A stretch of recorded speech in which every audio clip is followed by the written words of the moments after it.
Man, what a week this was. Game journalists having meltdown, Sweet Baby Inc. God doing their stuff again. PlayStation and Sony in general. Trading wins and losses. And Valve just goes on the offense. Well, let's start this off with the gamer and the first descendant adding hot springs into the game. This is a problem? What? Me, they're right. Mine's gonna be offended by a hot spring swimwear. Uh, I, uh, this article, I mean, looking at it is just blatant stupidity after stupidity.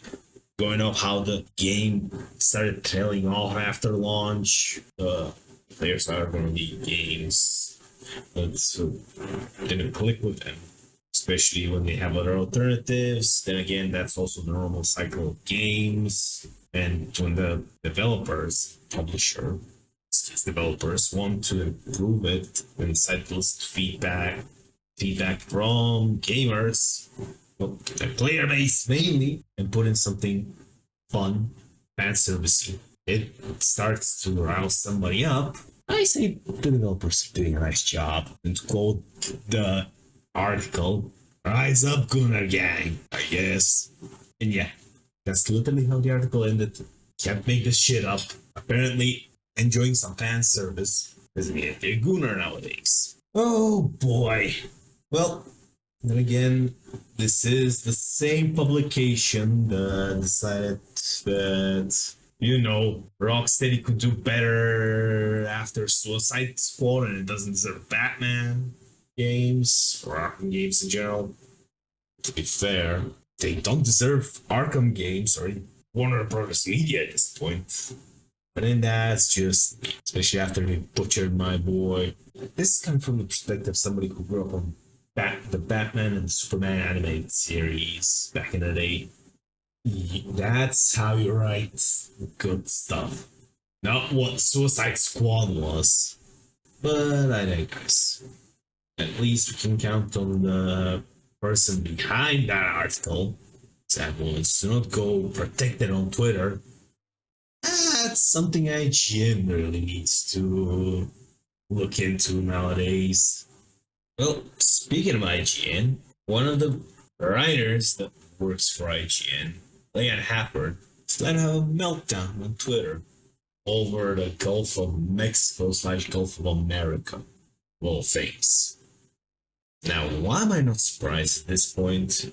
Considering that someone who worked for PC Gamer, and IGN, so apparently a game developer, looks at strategies, RPGs, horrors, narrative games.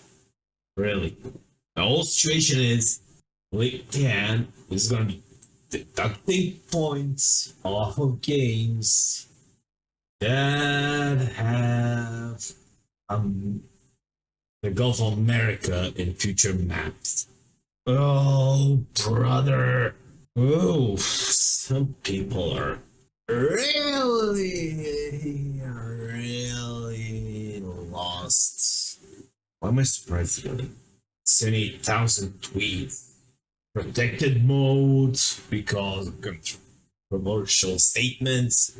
Jesus. This whole thing writes itself. And again, I'm just gonna let Smash GT cover all of this details. Just another day on Twitter, I guess. I mean, at this point, I'm not surprised by the drop in quality. Back in the days, every gaming media outlet was looked at with more or less trust. Now, 40 gaming media outlets owned by one company. Oh, shocker. No. I wonder why the quality's gone down the drain at this point. Sweet Baby Inc. is back at it again. Who would have thought? Thanks to Landfall Games. What's going on here, might I ask? Well, the channel Gothic Therapy discovered Landfall Games uses Wings Interactive to secretly control indie projects. Now, you think that has nothing to do with Sweet Baby? Well, Kim Belair, the CEO of Sweet Baby Inc., is part of the Wings Interactive selection board, and she herself admits to be part of it, which means she can most probably push the woke agenda Sweet Baby Inc. is known for. Ultimately, it's not gonna be good for the average gamer. After all, we don't play games we represent it. We play games to have fun. Now that involves you looking like a forearm abomination that is there to just go ballistics, or a humble farmer trying to make a living out of a farm. Nobody cares if you shove politics in it, because nobody really is gonna buy that type of game at the end of the day. Now, the whole Wings Interactive situation is very interesting on its own, though, considering the way most of this thing is handled is thanks to it legally being registered under the name of Vanguard Interactiva AB. The kicker, registered under the same address as Landfall Games, alongside of numerous other companies linked to Landfall. Landfall Publishing AB, Landfall Mansion AB, Landfall Mountain AB. At this point, I'm not going to be surprised if there's going to be a Landfall Lake AB anytime soon, you know. The whole indie game structure. Independent indie game. Oh boy. The whole idea of being independent is not have somebody above you tell you exactly what you need to do and where you've taken your money away from you. It's here we are, for crying out loud. The Gothic type video is actually quite interesting itself. Goes into a lot of in depth in terms of what's going on. Smash JT also covered that, so I'm not gonna go into details there. I'm just gonna put those in the description. Have at it. But if your entire goal is to push politics where they're not supposed to be, I'm pretty sure we know how all those indie projects are going to turn out. I mean, you're not Hideo Kojima at the end of the day. Let's not kid ourselves. You're not gonna get a Metal Gear level writing from these guys, that's for sure. Now, if anybody's got any delusions about getting something good out of diversity, let me put it like that. Successful companies, or even successful projects at the end of the day, are successful because of the people that have the knowledge to back up what they need to do. Not because you hit a diversity quota, for crying out loud. Well, let's put a pin in all of this and revisit this the moment Ubisoft decides to pull Assassin's Creed out of whatever freezer they shoved that in. That's gonna be an entirely fun day indeed. PlayStation Network is down, or was down on the 7th February. 24 hours for it to get back up. Now, what the cause is, nobody really knows. Sony cited that it was an operational issue and did not elaborate further. Now, I'll put my tinfoil hat here and go on a bit of a rant. Considering a couple of days before the outage, there were layoffs, with some of them allegedly being activists, potentially holding the servers ransom afterwards, or just decided to leave a little surprise that would basically break the servers or prevent them from working until the surprise was cleared. I wouldn't put it past them. But then again, in 2011, the PSN hack happened. 23 days of outage, followed by 77 million accounts compromised, personal information stolen, credit card details and addresses among them. And Sony didn't bother telling people what happened. And people wonder why there's a backlash when it comes to using PSN accounts on PC. Now, if only Sony learned their lesson back then, Alas, the 24th of August rolled by in 2014 and said, hold my beer. An outage. Here's the kicker. The root cause was a DDoS attack. You'd think Sony at that point would be like, alright, let's bulk up security. Let's make sure that another DDoS attack doesn't happen. 25th of December, 2014, Santa Claus brought a present. It was another DDoS attack. Psych! Guess what? Christmas without a PlayStation Network, anybody? Once more into the breach in 2016, as a matter of fact. Next, the 4th of January. Surprise, an entire year without a shit show. Let's start off strong then. PlayStation Network went down for several hours due to a technical issue. Apparently afterwards, Sony got their act together. Just until 2024, PlayStation Network was holding strong until the outage happened in October of 2024. Oh boy. Let's make this yearly.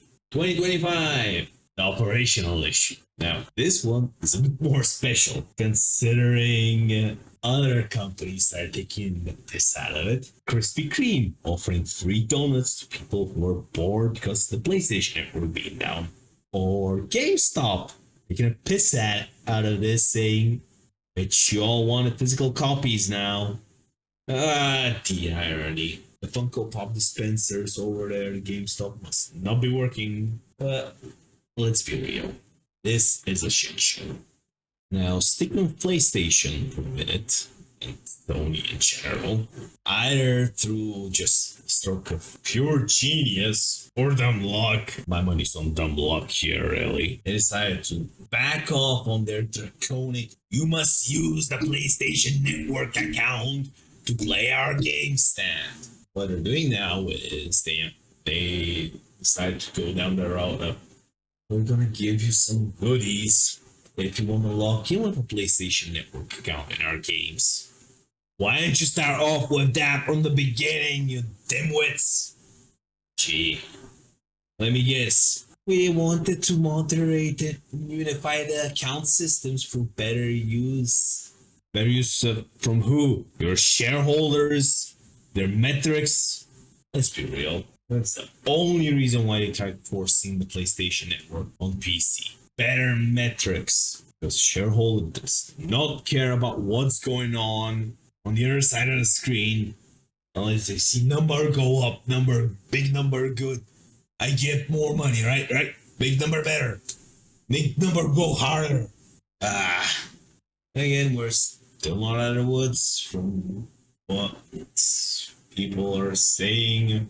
The list of locked countries is shrinking, but it's not gonna go away completely. Let's be real. Some countries, they're not gonna block restrictions due to sanctions, but at the very least, after the week that Sony's been in, that's a welcome reprieve. And in another win for gamers everywhere, Shift Up reports record revenue and profit thanks to Stellar Blade. I mean, considering we made 43.2 million in royalties off a single game, and it still has a PC release to get to. Oh boy, you're gonna be loaded. Let's be real for a minute though. Shift Up made a good game. It did not fall into the trap of the modern audience. They don't know how that turns out. I mean, it's like, dig down. We need to go deeper. Just dig down. Before you know it, it's already Concord level of failure. All right. Enough memeing though. But then again, it's so easy with this whole modern audience bullshit. People want good games at the end of the day. They want to have something pretty to look to, and people need to get through their heads that sex sells. It's marketing 101. Is it appealing to an audience? Does it look good? And is it gonna deliver on what it says on the tin? Some people just don't think or have learned that lesson, resulting in bullshit after bullshit, Concord and Veilguard after Concord and Veilguard. And you're wondering how a Korean game studio is able to pull in the money. Almost as if instead of learning from this, they were too busy bitching about Wukong and how bad it is. But is it? Don't charts say otherwise. Now, you think that week is over.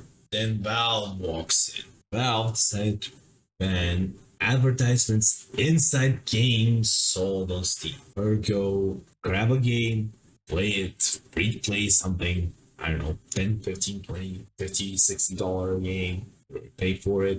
And all of a sudden you get an ad for Coca-Cola or something else, or an ad directing you to a shop for microtransactions anytime you log in. Well, good news, Gaben said no. Now, to be fair, Valve also did clarify post factum that real brand products are allowed to be part of the gameplay experience as long as they do not disrupt and are appropriate with the game's context. And obviously, developers need to obtain the needed permissions and or licenses for copyrighted material used in said game. Now, what Valve specifically mentioned is that they do not support the classic mobile game advertisement bullshit. Like, watch a video for a reward or lock gameplay features behind watching advertisements. Come on. You want to do this on mobile. You see, we don't want that shit. Now, if said developers want to publish their games, Steam specifically, and they have that crap in them, well, guess what? If you're on Steam, you gotta remove that bullshit. Otherwise, you're not getting published on Steam. But unlike most companies, just like, yeah, that's it. Valve also offers those game publishers tips on how they could ethically monetize their game. Steam. Now, let's be real. You have DLC and you have skins. You can think of something else. Those are two things I can think of off the top of my head. Microtransactions, yeah, sure. Now, this doesn't include advertising outside Steam, meaning that you can advertise their games towards and driving traffic towards the Steam page. Just was a good idea. Advertisements to sell games. You don't promote the game, you don't get anything. Simple as that. Well, that was all for me. For now, we only want more of those in the future. So there's something worth talking about. Anyways, like, subscribe, leave a comment, even if it is that I sound like I talk through a trash can. And I'll see you guys around.